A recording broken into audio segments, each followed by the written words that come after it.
साथियों नमस्कार, मैं दिनेश में।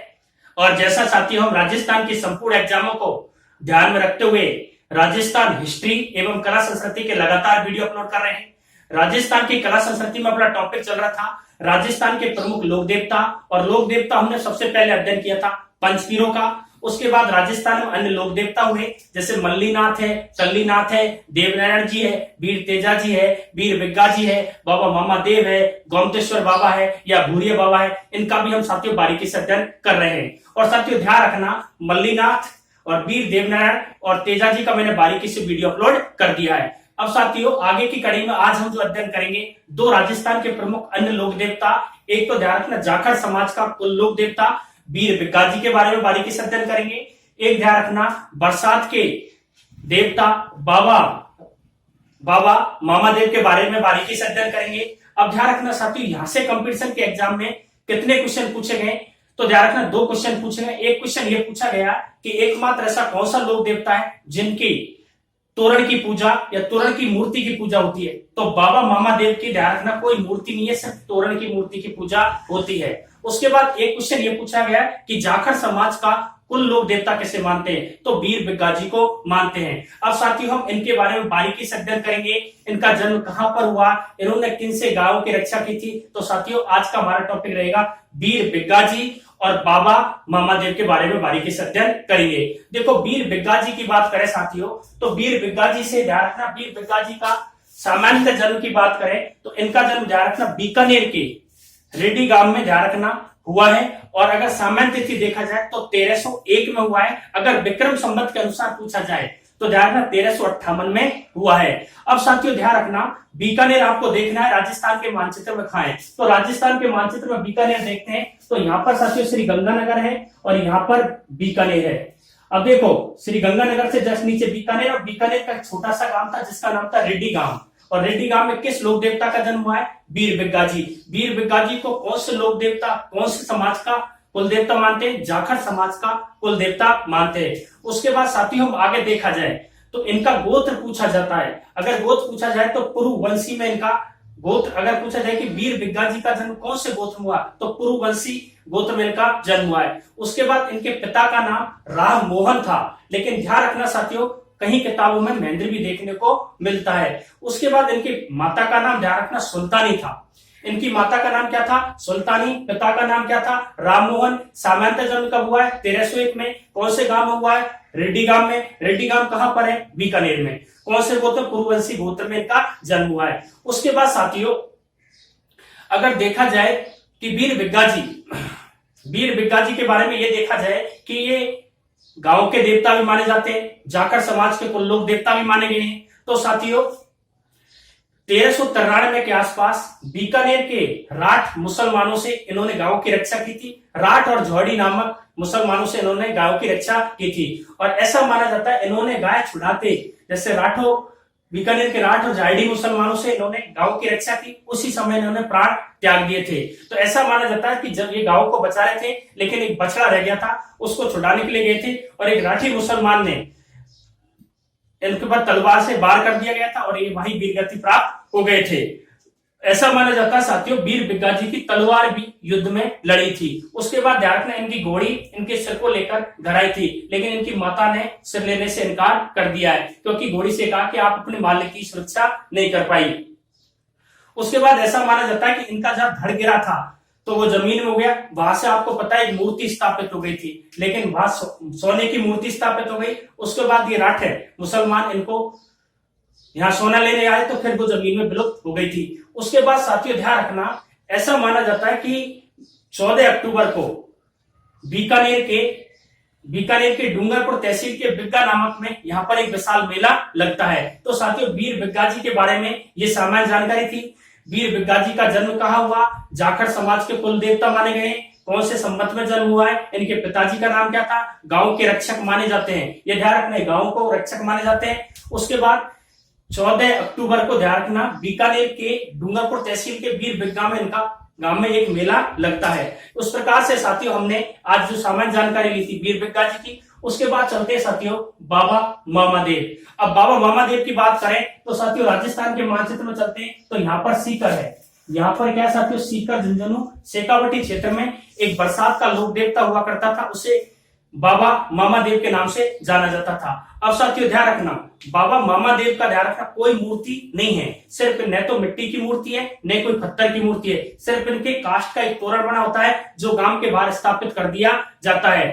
अब ध्यान रखना साथियों, बाबा मामादेव को बरसात का देवता माना जाता है और इसे प्रसन्न करने के लिए ध्यान रखना भैंसा की कुर्बानी दी जाती है। अगर क्वेश्चन आ जाता कि एकमात्र ऐसा कौन सा लोक देवता है जिसे प्रसन्न करने के लिए भैंसा की कुर्बानी दी जाती है, तो बाबा मामादेव को भैंसा की कुर्बानी दी जाती है, लेकिन राज्य सरकार ने वर्तमान में इस पर प्रतिबंध लगा रखा है। उसके बाद बाबा मामादेव का जो मेला बढ़ता है वो कहां बढ़ता है, तो शायो, ध्यान रखना, एक शाया लोदड़ा गांव सीकर में इनका रामनवमी को मेला बढ़ता है। क्वेश्चन आता है कि बाबा मामादेव का जो मेला बढ़ता है वो कौन से गांव में बढ़ता है, शालोदड़ा में बढ़ता है। ये गांव कहां पर, सीकर में। कब बढ़ता है, प्रतिवर्ष रामनवमी को इसका मेला लगता है। इस प्रकार से साथियों ये अपन ने राजस्थान के प्रमुख रूप से दो लोक देवताओं के बारे में अध्ययन किया, एक तो वीर बिग्गा जी और एक बाबा मामादेव का बारीकी से अध्ययन किया।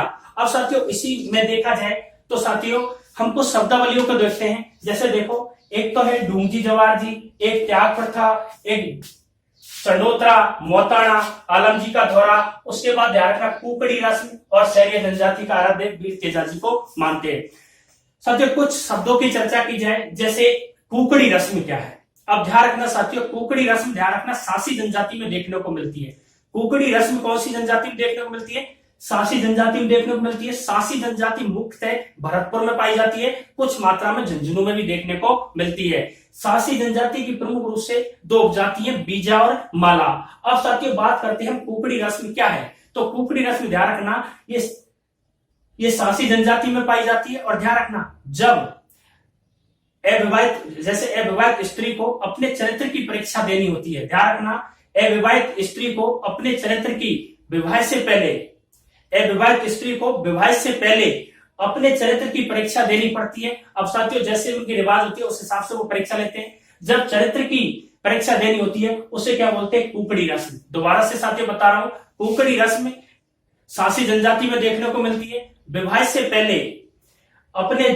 पहले लड़की को अपने चरित्र की परीक्षा देनी होती है, वो कौन सी रस्म कहलाती है, कुकड़ी रस्म कहलाती है। और ये कौन सी जनजाति में देखने को मिलती है, सासी जनजाति में देखने को मिलती है। ध्यान रखना, सासी जनजाति में जो भी फैसले होते हैं उनका जो फैसला करता है वो हरिजन करता है।